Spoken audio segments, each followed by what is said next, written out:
My name is Michelle, and I work in an office. I'm 31 years old, and my husband John is 33. We actually met through a friend's introduction, and now we've been married for 2 years. When I was growing up, I was pretty sheltered, being an only child. I went to a regular public school until middle school, but then I switched to an all-girls private school until college. You know how it is with all-girls schools.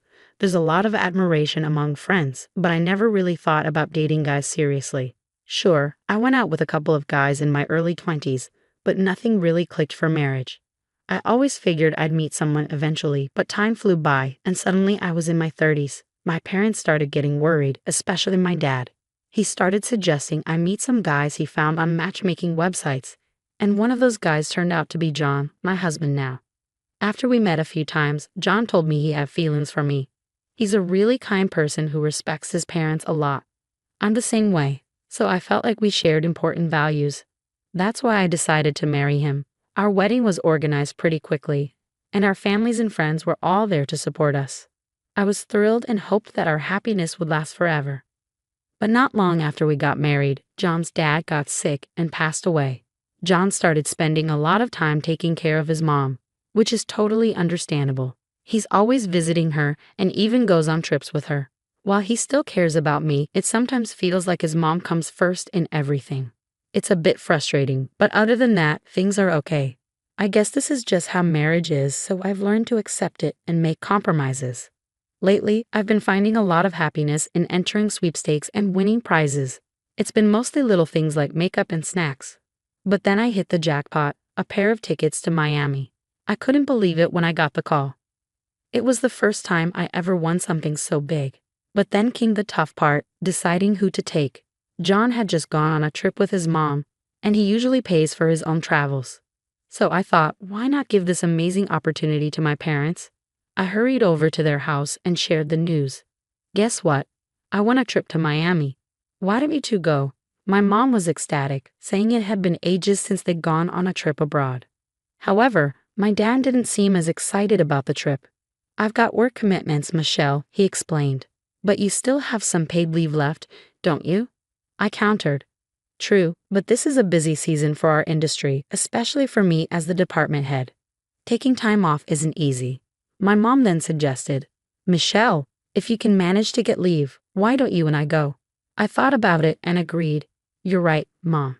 It's too good of an opportunity to miss. Since my dad couldn't make it, I decided to ask my boss for time off the next day. Thankfully, work was slow, and I got permission without any trouble. After work, I swung by a bookstore at the station to pick up a guidebook on Miami, filled with excitement for the trip. As I neared home, I noticed the lights were already on. John must have gotten back home already, I realized. I better hurry up with dinner, I thought to myself. As I opened the door, instead of John's shoes, I spotted a pair of women's shoes I recognized. Michelle, what's the meaning of leaving the house empty at this hour? Scolded my mother-in-law. Oh, I didn't know you were here, I responded. It doesn't matter if I'm here or not.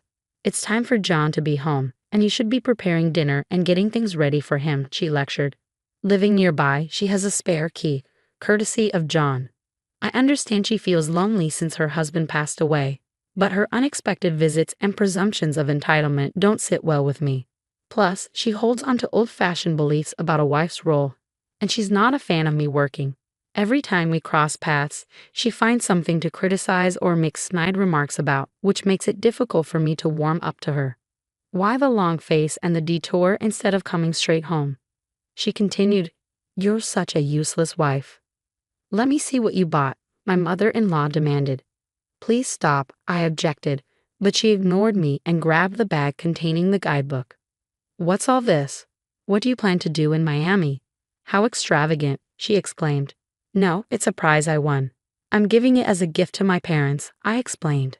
Well, nobody told me about this, she retorted. Just as we were arguing, John walked in. I'm back. What's going on? He asked. Welcome home, John. Michelle won a trip to Miami, my mother-in-law informed him. How thoughtless of you to give it to Michelle's parents without discussing it first. I would have loved to go, John said. I didn't know about the trip to Miami either. I was thinking of giving it to my parents, I responded. How many people can go on this trip? John inquired. It's for two people, I replied. You should have told me beforehand. I would have loved to go too. Why are you making decisions on your own? John questioned. I thought about going with just the two of us. But this time, I wanted to give it to my parents, I explained. You're mistaken. This time Mom and I are going, and you're staying home, John declared firmly, cutting off my protests. No way. I won this. I'm going to give it as a gift to my parents, I insisted. We can plan something else another time, right? Mom really wants to go, so please try to understand, I pleaded. What are you even saying? You just went on a trip with your mom not long ago. Why can't I use my own money to go on a trip?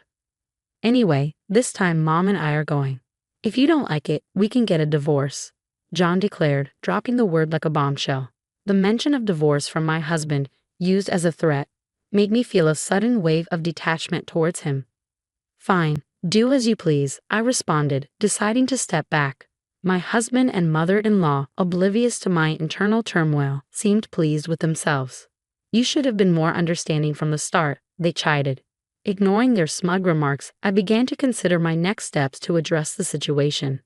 The following day, I sought counsel from my parents, sharing the ordeal with them. My mom, who had been excited about the trip, seemed disappointed, but she understood the situation. I understand. If that's how it is, we can't help it. It's better to avoid any tension between you two, so don't worry, she reassured me. Feeling guilty about letting her down, I decided to make things right. During my lunch break, I called the airline and requested to change the trip to Miami to include my husband and mother-in-law instead. However, the operator explained that once the reservation is made, changes aren't allowed, and the tickets are only valid for the winner. This was clearly stated in the documents they sent me. Realizing my mistake, I told the operator I would decline the prize. I chose not to tell my husband and the others about this and decided that if they really wanted to go, they could purchase tickets themselves. That evening, when my husband came home from work, he brought up the trip. Hey Michelle, did you call the airline? Did you tell them we're going to Miami with Mom? He asked. I made the call and handed over the winning documents and tickets to my husband. Here, take a look at these. All the details are in there. It's important to read them, I urged. Knowing he probably wouldn't bother reading them, I handed them over anyway. True to form, he just glanced at them and set them on his shelf. Try to see this as a kind gesture for your mom, I suggested. Sure, I'm more than happy to stay home. I can't wait to see their reactions, he agreed. On the day of the trip, John seemed unusually tense, as if something was weighing heavily on him. As the departure day arrived, John and his mother encountered delays at the airport. What's going on? Can you explain this? He demanded, looking at me with confusion and frustration. As we've explained, these tickets are non-transferable, and if the winner isn't present, they become invalid. This is clearly outlined in our policy. Anyone else attempting to use them would need to pay the full fare, the airline representative reiterated. John and his mother had already splurged on luxury hotels, stretching their budget thin. Then, at the airport ticket counter, they encountered yet another setback. I'm terribly sorry, but there seems to be an issue. Could you please try using a different payment method? The attendant requested. That's impossible. This card has been working perfectly fine. Why is this happening now? John exclaimed in frustration. I'm afraid we can't diagnose the problem here. You may want to contact your card issuer for assistance, the attendant advised. With no other option, John had to resort to using another credit card and then reach out to me. Hey, what's happening? The tickets you gave us aren't usable, and now my credit card's been declined, he explained over the phone. Did you bother reading the fine print on the ticket? It clearly states they're invalid if the winner isn't present. And as for your credit card issue, that's news to me, I retorted. No, your card, John clarified. Well, I've reported my card lost. I couldn't find it in my wallet, so I suspected you might have taken it. Thankfully, it hasn't been misused, I explained. That's not amusing. You won't get away with this when we're back, John threatened. That's entirely your own doing. What you did amounts to theft, I countered. You know what, woman? I'm divorcing you. Get out, John declared angrily. Fine. Just as I expected you'd say. As you wish. I'll agree to the divorce, I replied calmly. Truth be told, I had already planned to leave for my parents' house before John told me to go. I had already packed my bags, using the paid leave I had taken for this trip. As I left the house, I made sure to take the passbook and seal so he couldn't access our savings. I also informed the neighbors that we would be getting divorced. Upon reviewing our savings for potential division in the event of a divorce, I discovered that the funds had been depleted multiple times. I had no recollection of making these withdrawals, indicating that John was responsible. Further investigation, comparing the withdrawal dates with my daily blog entries, revealed that the money was withdrawn during the period when John and my mother-in-law were on vacation. I confided in my parents about John's proposition for divorce, his unauthorized use of my credit card, and his utilization of our joint savings for the trip with my mother-in-law. As I recounted the situation, my parents' expressions shifted from concern to sternness. "I can't believe John would stoop to such deceit. I'm deeply sorry, it's my fault for arranging your marriage," my dad apologized, bowing his head in shame. His anger towards John was evident. "This falls on my shoulders. Leave it to me," he assured me, taking responsibility. In reality, my dad held a high-ranking position at the parent company of John's employer and occasionally conducted audits. Despite another colleague being originally assigned, my dad rearranged his schedule at short notice to personally audit John's company. During the audit, he invited John's superior, an executive at the subsidiary, for a meal. Given the hierarchical structure, John's superior was visibly anxious, attempting to curry favor with my dad while struggling with nerves. During the meal, my dad took the opportunity to inform John's superior about my situation. "In fact, my daughter is going through a divorce. It appears that the main issues stemmed from her husband's excessive dependence on his mother. If it were just that, I might have advised her to persevere, but it seems he also misused my daughter's credit card and depleted her savings without her consent. Under such circumstances, I couldn't in good conscience recommend reconciliation. By the way, your subordinate, or rather, former son-in-law, I suppose, is John. How has his performance been lately?" my dad inquired. "It's a busy time, but I haven't seen him much around the office," John's superior responded. Upon learning about my impending divorce from my dad, John's superior sensed trouble and decided to look into the matter further. John, being the son-in-law of the parent company's director, was well known within the company and received some preferential treatment. However, a closer examination might reveal more about his conduct. "I'll arrange for a lawyer recommended by my dad to handle the divorce proceedings. You'll receive written confirmation soon, covering matters like alimony and property division," I informed John. John assured me that he wouldn't let things slide, but it seemed that neither he nor his mother would have an easy time upon their return from Miami. Sometime after John and my mother-in-law returned from their trip to Miami, John paid a visit to my parents' house. "Michelle, what's this certified mail about? I'm strapped for cash. I can't afford to pay any alimony, and this property division, it's just a marital spat. There's no need to take it this far. I've apologized, so please come back," John pleaded. "What are you saying? Have you even read the contents of the certified mail? Your mother's constant mental abuse, not to mention depleting our savings and attempting to use my credit card without permission. There's no way we can reconcile, right?"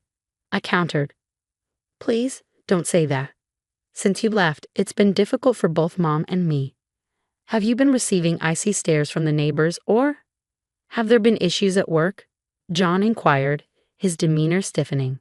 "I suppose I hit the nail on the head," I remarked. "How did you?" "Well, who knows? What do you think the reason might be?" "If you reflect on your actions, you might understand," I replied. "I can't reconcile with you, and you'll have to face the consequences. Prepare yourself. Also, please communicate through the attorney from now on. If you persist in lingering, I'll involve the security company," John warned sternly. When I mentioned involving the security company, John finally relented and left with a heavy heart. In truth, everything John had come pleading about was orchestrated by my father and me. Before returning to my parents' home, I went to our neighbors and spun a tale about being kicked out by my husband and mother-in-law after they stole the plane tickets I had won in a lottery. Drawing from my past experience in the drama club during my student years, my performance was remarkably convincing. Since my husband and mother-in-law returned from their Miami trip, rumors and gossip have swirled around them in the neighborhood. My mother-in-law was mortified to learn from a local busybody that she was being shunned because of rumors like, "You took your daughter-in-law's winning travel tickets and threw her out, didn't you?" But now, it's your turn to hear the full story. Following this incident, my father initiated an investigation at my husband's workplace. It was discovered that my husband, who happened to be the son-in-law of a department head in the parent company, had been abusing his position. He frequently took time off during busy periods to travel with his mother-in-law, habitually arrived late or left early, and was even found to be embezzling company funds. Given the severity of his actions, he was promptly dismissed from his job. The company then issued a statement to all its employees, declaring an end to the preferential treatment previously extended to family members of senior staff. Thanks to the lawyer my father hired, my divorce proceedings unfolded smoothly, and I finally obtained my official single status. The savings my husband had depleted were divided evenly based on their original amounts before his spending spree, and I received fair compensation. My detailed blog entries served as evidence of his emotional abuse, validating my experiences. Feeling liberated after getting justice against my husband and mother-in-law, I didn't want to hoard the compensation from the divorce. Instead, I decided to indulge and treat myself. Coordinating with my father's company holiday, I planned a vacation, seizing the opportunity to embark on the overseas trip I had previously missed out on. Initially undecided on our destination, we eventually settled on Miami, taking into account my mother's preferences. Together with my parents, we meticulously planned our itinerary, anticipating days filled with exploring crystal-clear seas, vibrant coral reefs, indulging in shopping, and relishing our long-overdue family vacation. Recognizing the sorrow I had caused my parents through my divorce, I was determined to make amends and create lasting memories with them. While thoughts of remarriage were far from my mind at the moment, I remained open to the possibility of finding genuine companionship in the future. Uncertain about what lies ahead, I focused on the excitement of our upcoming trip with my parents, cherishing the present happiness and looking forward to whatever the future may bring.